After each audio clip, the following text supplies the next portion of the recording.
The design of an experiment matters a lot, and most experiments end up failing because they were poorly designed, they were underpowered, they couldn't detect the effect that you were trying to detect. You had spillovers, you ran for too few weeks, and you didn't run some simulation. So now the question is, can we actually use Claude Code to help us a bit detect the effect that you are aiming to detect? For those of you who don't know what statistical power is, it's the unappreciated cousin of statistical significance, but it basically answers the question, will this experiment detect what I think should be the effect that I'm trying to measure? An underpowered test is something like you want to detect a 1% lift, but your sample size does not allow for that. So you're going to be detecting noise. That's essentially what power means. So usually the TLDR in experiment, and this applies to every experiment, more in the geo-experiment side, is you can increase your power by either increasing your sample size or increasing your detectable effect. Usually increasing your minimum detectable effect is gives you more leverage.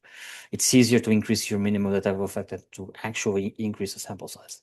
But for certain things, you might need to be running the experiment for 8 weeks, 12 weeks. TVs could be one of those cases.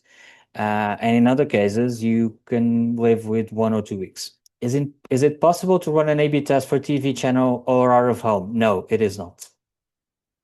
It is not possible to run those because you can't control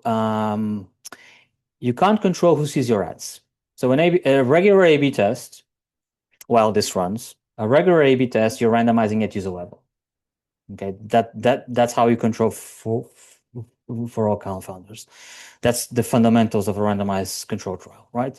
The problem is that in paid search, you can select who sees your ad via the cookie, and there's some biases there, but Google can do it, or Meta. In TV, you can't. You can't control if it's me seeing your TV ad or you seeing that. What usually happens in the offline world is you then need to resort to and the idea there is I can't select and randomize at user level, but I'm going to do it at geographical level, trying to find geographical regions that behave the same before we show the ads. You might have problems there. The second is don't reinvent the wheel. A lot of these libraries are already battle tested, like Causal Pi, geolift from Meta, Trend Match from Google. So in certain cases, there's no point in reinventing the wheel. So going back a little bit to our actual example while it ran, first things first, these models are probabilistic in nature. Okay, so sometimes it does feel like a slot machine. The first of them is to force all of these models to produce actual code and actual code you can reproduce. So one thing I do whenever I'm designing an experiment or running an analysis, anything, I will always ask the prompt, please generate the code and the artifacts needed to reproduce this analysis. That's one. The second one is having evals, a set of evaluation questions you can send to him to basically check he's doing the right thing. And the third is also a little bit of judgment. So you still need to know what you're doing. You still need to know what power means. You still need to know what an augmented state control is. You still need to know what difference in differences is. You still need to know the assumptions. Now you can avoid the code generation. I know every bad manager is going to tell you that yes, CV is awesome and it does increase rate by 15%. Usually it doesn't. It's not that large. I had an example of a client I was working with out of home. We're trying to test for a 2 to 3% lift.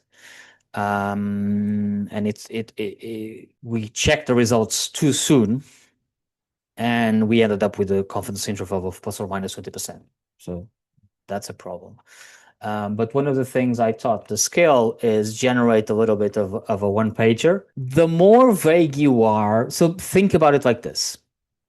These models are, I'm grossly simplifying how these models work in practice these days, but under the hood, you're generating the next token, right? You're producing, they are predicting what's the next word to be said. Now, they're doing a lot more under the hood, but this is a fundamental architecture point. If you're too vague, then the distribution of potential probability tokens that can come out is incredibly wide, which means you just turn your random number generator a little bit up to 10,000. If you're really specific, then you are constraining the model. Now, there's a little bit of too much of a good thing. There's a temptation to then try to be incredibly prescriptive. Like, treat this as a recipe, make them follow the exact steps. And OpenAI has a blog post on this around their own internal data analysts that they built. And one of the things they found was concrete language is one thing, over prescribing recipes is another, and the over prescribing of recipes led to performance degradation. I'll share them on the memo. So long story short is less is more. Don't create Claude MDs with like 2,000 lines and explain to them that this is Python and you should use pip to install things. Don't give irrelevant information. Don't be vague, but understand that these models are good at figuring things out, which means do not overly prescribe the recipe. So the idea here, and going back to this, the idea here is to tell them like pick, avoid bloated metric list, specify. So I'm being specific. I'm trying to be specific, not vague, but I'm not overly prescribing. I'm not saying this is how you check leakage between treatment and control. Use this exact method, blah, blah, blah, because that's going to degrade the performance of the model.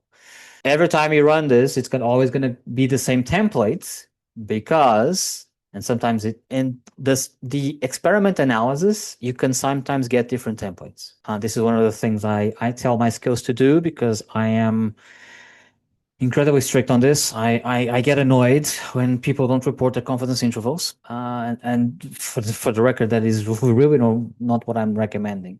Do not turn this into an experimentation churning machine. This can be massively helpful to try and